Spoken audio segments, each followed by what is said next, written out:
प्रणाम मिथिला। सावन के अंतिम सोमवारी के अहाँ सब गोटा के बहुत बहुत बहुत शुभकामना। और अहाँ सब केहन छी कमेंट कऽ के जरूर कहब। आइ काल्हि हम अपन बाजत वाला वीडियो कम दै छी कियाकि अहाँ सब खाना पीना वाला वीडियो बेसी पसंद कर रहल छियै, ताहि चलते तो हमरा लागैए कि जे अहाँ सब पसंद करै छी वही अहाँ सबके देखायल जाए। और फिर से एक बार हृदय से अहाँ सब गोटे के बहुत आभार जे वीडियो सबके पिछला वीडियो सबके अहाँ सब बहुत प्रेम दिलहुँ हैं। अखन के वीडियो सबके प्रेम नहीं दऽ रहल छी, ताहि लेल दियौ कनी प्रेम फेर से बढ़ा दियौ। वीडियो सबके रीच कम भऽ गेलैए और अहाँ सब कनी अगर सपोर्ट करबै तऽ बहुत आगू जा सकै छी और सही कंटेंट पर काज करऽ वाला सबके सेहो हौसला बढ़तै। तऽ आग्रह करब जे प्लीज जे नीक कंटेंट पर काज करै छथिन हुनका सबके सपोर्ट केनाइ चालू करू तो सब अपने आप नीक कंटेंट के तरफ मूव करते।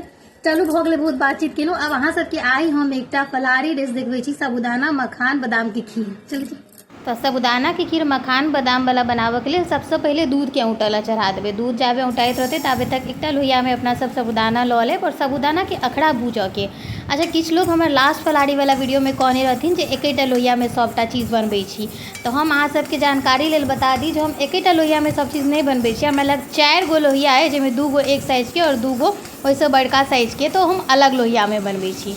तो यहाँ के डाउट क्लियर भऽ गेल कियाकि अते हमरो बुझबाक है जे की में की कऽ के खेबाक चाही से। धन्यवाद, अहाँ हमरा लेल एते सोचलहुँ ताहि लेल। चलू बैक टू मुद्दा आबै छी। तकर बाद जे छै से साबूदाना के भुजला के बाद जे छै से एकरा दूध में धऽ देबै। तऽ साबूदाना के देखलिए अखड़ा भुजलिए, जहन साबूदाना फुटि जेतै लावा जेना तऽ ओकरा दूध में खसा देबै। तकर बाद मखान और चिनिया बादाम एकरा दुनू के सेहो अपना सबके भूजऽ के, एकरो दुनू के अपना सब अखरे भुजबै। बस कुरकुरा कऽ के भूजि लेबऽ के छै। भुजला के बाद में जे छै से इम्हर ताबे तक दूध में साबूदाना धो देलिए, ओहिमे 2टा इलायची खसा देबै। हमरा इलायची के स्वाद नीक लागैए तै हम दै छी। अहाँके केसर पसंद हुए तऽ ओहो दऽ सकै छियै। हमरा केसर ओते पसंद नहीं तऽ हम इलायची दै छियै, या अहाँके नहीं किछु मोन हुए तऽ छोड़ि सकै छी। तकर बाद एकरा दुनू के दरदरा कऽ लेब ठंडा कऽ कऽ, और जे दूध में साबूदाना खसेने छलै ओही में एकरा खसा देबै। साबूदाना के खीर तऽ सबके बनाबै छथिन, लेकिन एक बार एना खीर बना कऽ ट्राई करबै ने तऽ बहुत गाढ़ और एकटा अलग टेक्सचर और स्वाद आबै छै जे कि खाय में बहुत नीक लागै छै।